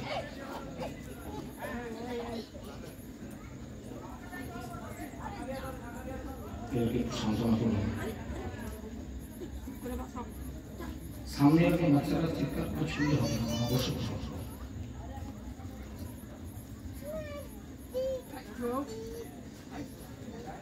সেজন্যই তো 10 বছর কর্মায়ু। না ওকে ভাবলাম কি করবো, মহারাজ আমি একটা কথা বলি, আপনি যদি সেরকম কোন সিদ্ধ বাবাজি, কোন সাধু, সেই সাধুর আশ্রমে পাঠিয়ে দেন, কোন বাবাজির আশ্রমে পাঠিয়ে দেন, ও সেখানে যদি থাকে তাহলে একটু হরিনাম শুনতে পাবে, জীবনে যে গোটা দিন বেঁচে আছে অন্তত একটু হরিনাম শুনতে পাবে। এখন উপায় তো নেই, ছেলেটা তো মারা যাবে। রাজা চিন্তা করলো যে নারদ ঋষি যে কথা বলছেন, কথাটা যদি মেনে নিই ক্ষতি কোথায়, ছেলেটা তো মারা যাবে, সবাই তো বলে দিয়েছে 10 বছর। কার কাছে পাঠাবো? কে আছে সেরকম বাবাজি, কে আছে সেরকম সাধু, যার কাছে পাঠাবো সে তার কাছে বসে হরিনাম শুনবে আমার ছেলেটা। হঠাৎ করে এখন রাজা অম্বরীশের মাথায় আসলো যে আমার চোখের সামনে একজন মহা সাধু, সিদ্ধ সাধু দাঁড়িয়ে আছে, তিনি নারদ ঋষি, মুখে যার শব্দটা বললাম, এই সুযোগ ছাড়া চলবে না। একেবারে রাজা অম্বরীশ কি করতে চপাক করে নারদ ঋষির চরণ দুটিকে জড়িয়ে ধরেছে, বলে প্রভু আমার ছেলেরা যে কটা দিন কর্মায়ু আছে আমি আপনার আশ্রমে পাঠিয়ে দিতে চাই আমার ছেলেটাকে, এই কটা দিন অন্তত আপনার সিদ্ধ মুখের হরিনাম শুনবে। নারদ ঋষি বলে, মহারাজ আমি বললাম প্ল্যানটা আমি দিলাম আর আপনি আমার ঘাড়ে চাপিয়ে দিলেন, বলে আমি কি অপরাধ করেছি? বলে না, অপরাধ নয়, তবে কি জানেন আসলে আমার তো কোনো কুটিরও নেই যেখানে আপনার ছেলেকে নিয়ে আমি থাকবো, তো মহারাজ আপনি যখন আমারই কাছে পাঠিয়ে দিতে চাইছেন তো আমি তো ভবঘুরে লোক, তো আমাকে একটা কুটির নির্মাণ করে দেন। রাজা বললেন, আর কি বেশি কথা, আপনাকে একটা কুটির আমি নির্মাণ করে দেবো, সেই কুটিরের মধ্যে আমার ছেলেকে নিয়ে আপনি হরিনাম করবেন, এই তো বেশ, আগামীকালই আপনাকে আমি কুটির বানিয়ে দিচ্ছি। রাজা অম্বরীশ একটা কুটির নির্মাণ করে নারদ ঋষিকে বললেন, প্রভু এই কুটির আপনার জন্য আমি নির্মাণ করে দিয়েছি, ছেলেকে আপনার কাছে পাঠিয়ে দিচ্ছি। নারদ ঋষি তো বলেন, রাজা অম্বরীশের পুত্র ইক্ষ্বাকুকে নিয়ে ওই কুটিরে চলে গেলেন। কুটিরে গিয়ে কি করলেন? প্রথম দিনে ছেলেটাকে দীক্ষা দিলেন। কেন দীক্ষা দিলেন? এই যে হরিনাম আমরা করবো, হরিনাম যজ্ঞ করছি ইত্যাদি, আশ্রয় করিয়া ভবে তারে কৃষ্ণ নাহি তবে, আর জীব মনে অকারণ। যারা দীক্ষা নিল না এদের জীবনটা মাঠে মার খেয়ে গেল, আর জীব মনে অকারণ। এটা আমার কথা কি? এই কথা তো সকলের জানা আছে, গ্রন্থে দেওয়া আছে। আশ্রয় করিয়া ভজে, আশ্রয় মানে দীক্ষা, গুরুদেবের চরণে আশ্রয়, আশ্রয় করিয়া ভজে, আশ্রয় করে ভজন করে। কালে কৃষ্ণ নাহি করে, এরকম যারা হবেন ভগবান তাদেরকে কোনদিন ত্যাগ করতে পারবেন না। আর যারা আশ্রয় নেবেন না, গুরু আশ্রয় করে না, দীক্ষা নেয় না, গুরুদেবের কথা শোনে না, আর জীব মরে অকারণ, তাদের আসা যাওয়ার সার হয়। শুধু কতগুলো খায়, তারপর মরে যায়, মরে যাওয়ার পর আবার জন্মায়, আবার কিছু তো খায় গায়, আবার মরে যায়। এই আসা যাওয়া হবে, পানিকে যন্ত্রণা, এরকম অবস্থা হয়। এই জন্য ইক্ষাতুকে দীক্ষা দিলেন, হরিনামে দীক্ষা দিলেন। বাবা ইক্ষাতু, বাবা শোনো, আমি যেরকম হরিনাম করছি তুমিও হরিনাম করো। বসো বাবা, আমার কাছে বসো, তুমি আমার পেছনে বসো, বসে তুমি হরিনাম করো। সে মনের আনন্দে নারদ ঋষি একদম প্রেমানন্দে হরিনাম করছে। নারায়ণ দেব হরে, নারায়ণ দেব হরে, একদম বিবরণী নামে। সেই ছেলেটার পিছনে বসে সেই যে সাধুর প্রভাব দেখুন, সাধুর প্রভাব। এর জন্য হরিনাম হরিকথা শুনবেন তাদের কাছে, আমার মনে ছোট লোকের কাছে না। কারণ আমাদের সেই শক্তি নেই, সেই ভজন নেই। আমরা মিথ্যাবাদী দুনিয়া আর ডুপ্লিকেট পার্টি। এই ডুপ্লিকেট পার্টির হরিনাম হরিকথা শুনে কিছু লাভ হবে না। সাধুর কাছে বসে হরিকথা শুনুন। আমাদের ঋষিরা কি বলেছেন? ভাগবত পরবিয়া ভাগবতের স্থানে। কোন ভাগবতের স্থানে? যিনি ব্যক্তি ভাগবত, যিনি প্রত্যহ ভাগবত শ্রবণ কীর্তন করতে করতে নিজেই ভাগবত ভেঙে গেছেন, তাদের কাছে শুনুন, দেখবে তোমার ক্রিয়া খুব তাড়াতাড়ি হয়ে যাবে। নারদ ঋষি সিদ্ধ বাবাজি হরিনামে বিভোর, আর তার পিছনে বসে ইক্ষাতু তার কাজ করে আছে, তাকে ধরে আছে, সেও একদম প্রেম বিভোর। এদিকে একদিন একদিন কাটতে কাটতে আজকে 10 বছর তার পূর্ণ হবে। যমরাজা তার অনুচরদেরকে বলছে, ভাবলে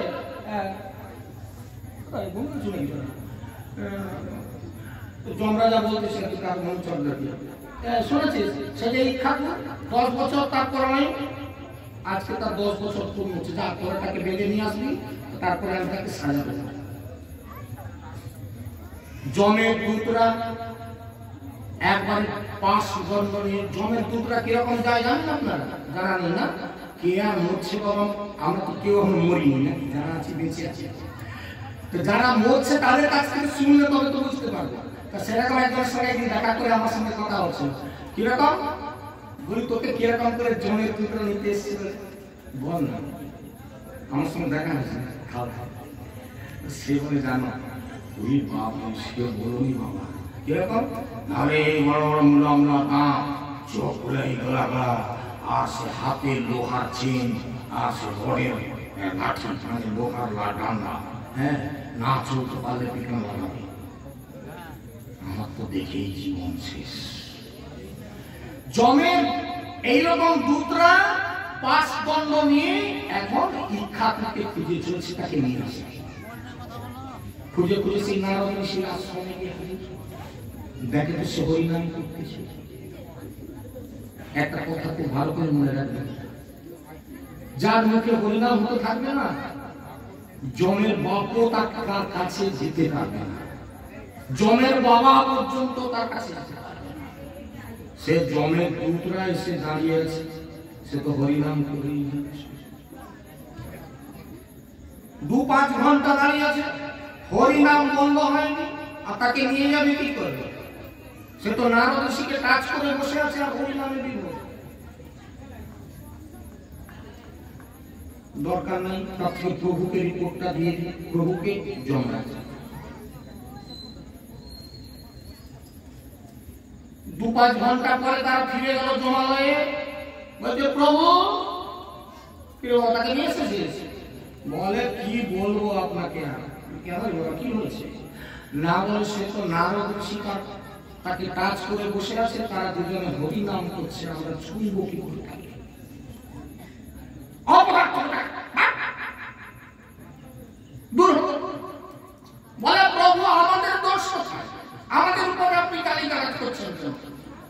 চল দেখি। নারদ ঋষি তখন এবার সেই চিত্রগুপ্ত বলে একটা লোক আছে না, চিত্রগুপ্ত। চিত্রগুপ্ত নাকি আর নাম শুনছেন? চিত্রগুপ্ত নাকি সকলের হিসাব রাখছে, আমি কবে কি করেছি, কার কলা কাঁদি চুরি করেছি, কার বেগুন বাড়ি বেগুন তুলছি, সব নাকি লিখে রাখছে। ভারী এত লোকের হিসাব রাখছে এখন। তাহলে চিত্রগুপ্ত কথাটার অর্থ কি? চিত্রগুপ্ত কথাটার আবিধানিক অর্থ হচ্ছে যিনি গোপন ভাবে চিত্রিত করে রেখেছেন তার নাম চিত্রগুপ্ত। গোপন ভাবে চিত্রিত করে রেখেছেন। কিরকম? রাতের অন্ধকারে আপনি আমার বাড়িতে এসেছিলেন কেন? তোমার সিসি ক্যামেরা সকালবেলা বলে দিবে যে লোক আসছে। কি আমি কি দেখছি রাতে কে এসেছিল আমার বাড়িতে? সকালবেলা সিসি ক্যামেরা তুলে দেখি না অমুক। কি উদ্দেশ্য? দেখলাম যে আমার বাড়ি থেকে দুয়ার থেকে অমুক জিনিসটা নিয়ে চলে যাচ্ছে, অত সিসি ক্যামেরা তুলে দিচ্ছে।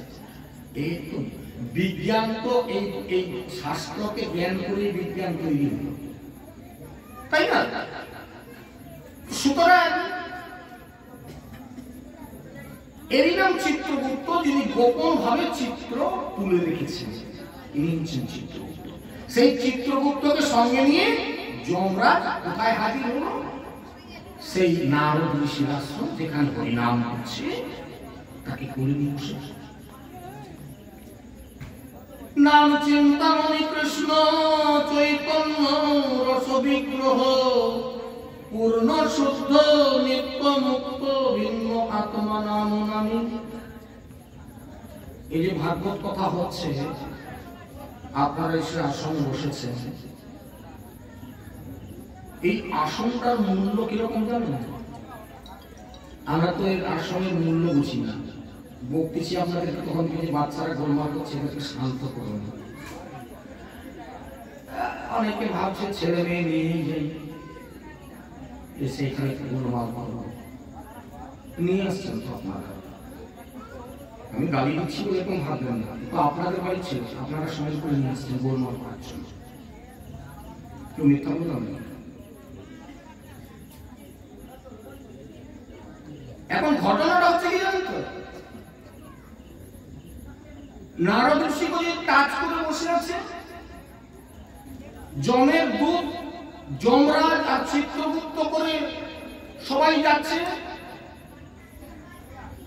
আমি আপনাদের বললাম যে এই আসনটার মূল্যটা কি জানেন? তুলসী কাননা যত্র যত্র পত্র বনানীচ পুরাণ পঠনং যত্র তত্র সন্নিহিত হরি।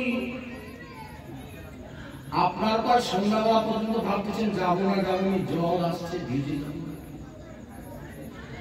আমার সঙ্গে যেদিন এই গ্রামের ছেলেদের সঙ্গে কথা হয়, যে ফাইনাল হয়ে গেল যে হ্যাঁ ঠিক আছে ওদিনটা আমার ফাঁক আছে, আমি সন্ধ্যে 7টায় যাব, এই কথা তো ভগবানের অজানা নয়। ভগবান বলে তোদের জল হবো, তোদের ঝামেলা যাই খান, তোর যখন আসু আসবি, আমি বরং চলে যাই। ছেলেরা যখন আসন পেতে দিচ্ছে আমি গিয়ে বসে। কথাটাকে আমি গল্প করলাম। তুলসী কানন যত্র যত্র পত্র বানাচ্ছ পুরাণ প্রধান যত্র তত্র সন্নিহিত। যেখানে গ্রন্থ পাঠ হবে বলে এখানে জোগাড় সোগাড় বিড়া দেখতে হচ্ছে, দেখে ভগবান বলে আসন পাতা হয়ে গেছে, আমি এসেছি। যে যখন আসবি আসবি, বসবি বসবি, না বসবি আমি ওদিকে চলে যাই। এই জন্য এই আসনটার মর্যাদা রক্ষা করবেন। ভগবান এসে বসে আছে এই জায়গায়, খুব সিরিয়াস। এখানে মিথ্যা কথার কোনো জায়গা নেই, গন্ডগোল করারও জায়গা না। এই জন্য এই আসনে আসলে আগে প্রণাম করে আসনটাতে বসতে হয়। প্রণাম করে বসলে কি হয়, আর না প্রণাম করে বসে পড়লে কি হয় একটু জেনে নিন। শ্রীমদ্ ভগবদ গীতাতে একটা শ্লোক আছে, তৎবিদ্যি প্রনিপাতেন পরিপ্রশ্নেন সেবয়া উপদিক্ষন্তি তে জ্ঞানং জ্ঞানীন তত্ত্বদর্শিন। আপনি যদি জ্ঞানী হবেন, আপনি যদি তত্ত্বদর্শী হবেন, তাহলে প্রণাম করাটা শিখে নেন। আগে প্রণাম করতে শিখুন। এই আসনটাতে এসে প্রণাম করে দিলে সামনেটায় কি লাভ হবে আপনার? অনেক সাধু মহাত্মা এখানে এসেছেন ভাগবত কথা শ্রবণ করার জন্য, যারা আপনাদের মতো শরীর নিয়ে আসতে পারেননি, সূক্ষ্ম আত্মা নিয়ে এসেছেন, বায়ু রূপে এসেছেন। তার কোথা দিয়ে আসলো? ওই জায়গার উপর দিয়ে এসেছে। ওই জায়গায় ভগবান কোথা দিয়ে আসলো? আপনাদের ওই গেট দিয়ে এসেছে। তাহলে এখানে তার চরণ রেণু পড়ে আছে, আপনি প্রণাম করলে কি হবে? তার চরণ রেণুটা আপনার মাথায় লেগে আপনি ধন্য হয়ে যাবেন। আর যদি প্রণাম না করে ওই আসনটায় উঠে গেলেন, তাহলে ভগবান যে আসনটায় বসে আছে সেই আসনটায় উঠে গেলেন, তাহলে ভগবানকে অপরাধ। এই জন্য এই আসনটা কত পবিত্র লক্ষ্য করেন। এখন সেই পবিত্র আসনটার লোভে ওই যে হরিনাম ভাগবত কথা শুনতে ভগবান এসেছিলেন, আমি বললাম এই যে দীক্ষাকে নিয়ে হরিনাম করছে নারদ ঋষি, নাম চিন্তামণি কৃষ্ণ চৈতন্য রসবিগ্রহ, যেখানে নাম ধরে একটা ডাকা হয়, নামই সেখানে শেখায়। কৃষ্ণ নামই হচ্ছে কৃষ্ণ। এই জন্য বলা হয় যে যেই নাম সেই কৃষ্ণ ভালো নিষ্ঠা করি, নামের সহিত আছেন আপনি স্ত্রী, নামের সঙ্গে স্ত্রী হয়ে গেছে। সেই যে এখানে বসেছিল ভগবান দেখলো যে আমার ভক্ত কি সুন্দর হরিনাম গাইছে। ভগবান কি করবেন না, ওই যে নারদ ঋষির পিছনে ইক্ষাকুর পিছনে ভগবান এসে বসেছে। আর হরিনামের এমন একটা তীব্র প্রেম হয়েছে, প্রেমের সময় ভগবান বলে আমি আর একটু আগিয়ে বসি, আগাতে গিয়ে ওই যে ইক্ষাকু বসে আছে, বলে ছেলেটা বেকার মাটিতে বসে ওকে বরং কোলে তুলে দিয়ে আমি বরং আর একটু আগিয়ে বসি, নারদ ঋষির মুখে হরিনাম শুনলাম। খুব মন্দির শুনলেন জায়গাটা, কথাগুলো তার আমার গ্রন্থ বলছে, কি অদ্ভুত কথা। ভগবান আগাতে গিয়ে ইক্ষাকুকে কোলে তুলে নিয়েছেন, আর একবার নারদ ঋষিকে ঠেকিয়ে বসে আছেন ভগবান। যমরাজা চিত্রগুপ্তকে দিয়ে যখন নারদ ঋষির আশ্রমে উপস্থিত হলো, সর্বনাশ। জমের দূতরা তখন তো তবু দেখছিলাম যে এর পিছনে ইক্ষাকু বসে কীর্তন করছে, তো এখন থেকে কি ভগবান তাকে কোলে করে নিয়ে বসে হরিনাম করছে। যমরাজা দেখলো গায়ে গায়ে অনেকক্ষণ হরিনাম হচ্ছে, এগুলো কিছু করা যাবে, কিন্তু মাথা গেল গরম হয়ে। কিসের মাথা গরম হলো? ভগবান তো আমাকে দপ্তরটা দিয়েছে যে পাপী তাপীকে সাজা দেওয়ার জন্য। সে কোন লজ্জায় সে ছেলেটা আজকে পরমায়ু শেষ হচ্ছে, তাকে কোলে বসতে হবে কেন? সে রাগ দিয়েছে মাথায়। যমরাজ খানিকক্ষণ এটা দেখার পর আর মাথা গরম সামলাতে পারলো না। সবাই প্রভু আমি যমরাজ কি বলা কি হয়েছে নাকি? বলি আপনার ব্যাপারটা কি বলুন না। বলে কেন বাবা কি হয়েছে না? বলে ইক্ষাকুর আজকে পরমায়ু শেষ হচ্ছে, 10 বছর পূর্ণ হয়ে গেছে, ওকে আমি নিতে লোক পাঠাবো, আপনি তাকে কোলে করে নিয়ে আসেন, বসে আছেন কোন সব। ভগবান মানে হরিনাম শুনে তার মাথা যেন বঙ্গ করছে, মানে হরিনাম এত ভিতরে যে ভগবান নাম শুনে তার মাথা এত খারাপ হয়েছে। সে বলে যমরাজা বাবা তুমি কি বলছো একটু ভালো করে বলো, আমি একটু বুঝি শুনি ভালো করে। না বলে ইক্ষাকুর বয়স আজকে পরিপূর্ণ হয়ে গেছে, আজকে তার মৃত্যু দিবস, আপনি তাকে কোলে করে নিয়ে বসেছেন, আমার লোকজন এসে তাকে নিজের উপরে ঘুরে গেল। কি বললে বাবা? ইক্ষাকুর পরমায়ু 10 বছর। কে বলছে? খুব সিরিয়াস জায়গা, মন্দির শুনলেন। কে বলছে? চিত্রগুপ্ত তখন একবারে রেগে উঠেছে, মানে সে এতক্ষণ কিছু বলেনি, তার কাছে খাতাপত্র আছে, দপ্তর, মানে এত লেখাজোখা করতে দু কানে দুটা কলম বুঝে আছে। হ্যাঁ, সে তখন মাথা নেই, একবারে খাতাপত্র নিয়ে একদম রেগে মেগে বসে। বলে এতদিন আমি লোকের হিসাব করতে দিচ্ছি, কারো কোনোদিন ভুল হয়নি, আর আজকে স্বয়ং ভগবান বলেছেন কিনা কে বলছি 10 বছর পর, মানে কি আমার ভুল হতে পারে? আমার কারো কোনোদিন ভুল হয়নি, আমার ভুল হয়ে যাবে। দেখি তোমার খাতাটা দেখি। ভগবান খাতা চাচ্ছে, দেখলে ইক্ষাকুর পরমায়ু 10 বছর বলে কে বলছি? সে 10 লেখাই ছিল বাবা। আর যখন মানে খাতা খুলে নিয়ে এবারে মাথা নাড়াচ্ছিল, সে কালি একবারে মানে সে তো মানে লেখার জন্য কালি ঝকঝকা হয়ে আসছে, মানে চচ্চর করে লিখতে হবে, সেটা ঝাঁঝাক করছে কালি। কান থাকতে যেমনি লাগিয়ে দিচ্ছে না, এক ফোঁটা কালি এসে বসে গায়ে লেগেছে। এই কানটা লাগিয়ে দিচ্ছে ওই আরেকটা শূন্য করে গেছে। আচ্ছা মাগো, 10-এর গায়ে যদি 2টা শূন্য দেওয়া হয় কত হবে? মানে একটা শূন্য ছিল, আরো যদি দুটা শূন্য হয়ে যায়, একের গায়ে তিনটা শূন্য হয়ে গেলে 1000 বছর। 1000। ভগবান তখন বলে, দেখি বাবা কোথায় কি 10 বছর, দেখি আমাকে দেখাও। তো ভগবান তখন দেখতেছেন কি, সে তো 1000 আগেই হয়ে বসে আছে, 1000 বছর। সে বলে, বাবা এ তো দেখতেছি 1000। সে চিত্রগুপ্ত মাথা গরম হওয়ার কে দেখে বলে, এতদিন ঘুরে এখন 1000 দেখতেছেন, কোথায় দেখি আমাকে। ভগবানের চোখে জল হরিনাম শুনে, ভগবান চোখে কাজল করে না, কাজল চোখের পর্জল মিশানো জল, সে তখন টপ টপ করে আরো 2 ফোঁটা পড়ে গেছে সেই 1000 গায়ে। কত হবে বাবা? 1 লক্ষ। চিত্রগুপ্ত খাতাটা যখন ছাড়িয়ে নিল ভগবানের হাত থেকে, সে তো দেখে নাই তো 1 লক্ষ বছর। কি করে হলো? এতদিন দেখতেছিলাম 10 বছর, আজকে হলো কি করে 1 লক্ষ বছর? আমি আপনাদের কাছে একটু আগে বলেছিলাম যে মৃত্যুর শেষ ধাপে এসেও কেউ যদি হরিনামকে আশ্রয় করে, কেউ যদি হরি বলে ডাকে, কৃষ্ণ বলে ডাকে, প্রেমানন্দে, তাদের পরমায়ুটা এরকম বেড়ে যায়। এই জন্য যারা হরিনাম করে তাদের পরমায়ুটা বেড়ে যায়। আপনাদের কানে খবর আছে কি, আমাদের পাশের গ্রামে একজন এই কয়েক মাস আগে প্রাপ্তি হলেন, বয়সটা 115 বছর বয়সী। আপনাদের জানা আছে?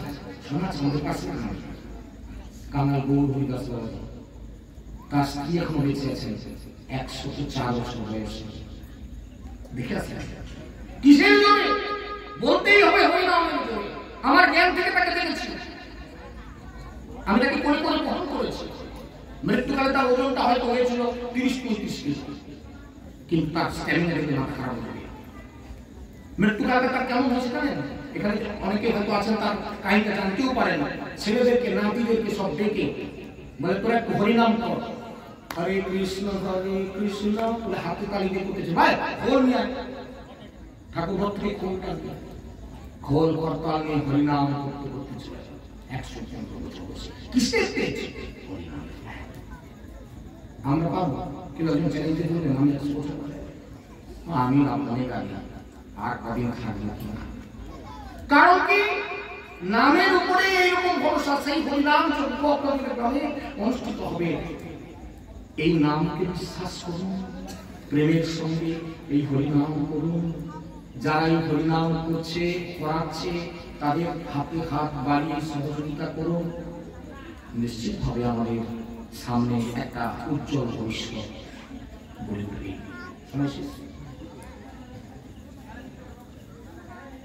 আজকে সৌভাগ্য কোথায় পর্যন্ত থাক, আপনারও আবার যদি কোনোদিন আপনাদের চরণ প্রান্তে আসার সৌভাগ্য হয়, কেননা একটু পরে অধিবাস কীর্তন শুরু হবে, সময়টা তো চলে যাচ্ছে বাবা, সেই জন্য এইখানে রাখলাম ভাগবত কথামৃত লহরী পূর্ণিত বদন বর্ণ গৌর হৃদয় গৌর প্রেমানন্দে হরি বল। হে কৃষ্ণ করুণা সিন্ধু দীনবন্ধু জগৎপতে গোপীশ্বর গোপিকাকান্ত রাধাকান্ত নমস্তুতে। তপ্ত কাঞ্চন গৌরাঙ্গী রাধে বৃন্দাবনেশ্বরী কৃষ্ণভানুসুতাং দেবী তন্নমামি হরিপ্রিয়া। হরের নাম হরের নামৈব কেবলম কলৌ নাস্তিব নাস্তিব নাস্তিব গতিরন্যথা। হরে কৃষ্ণ কৃষ্ণ কৃষ্ণ হরে হরে, হরে রাম রাম রাম হরে হরে। জয় জয় রাম।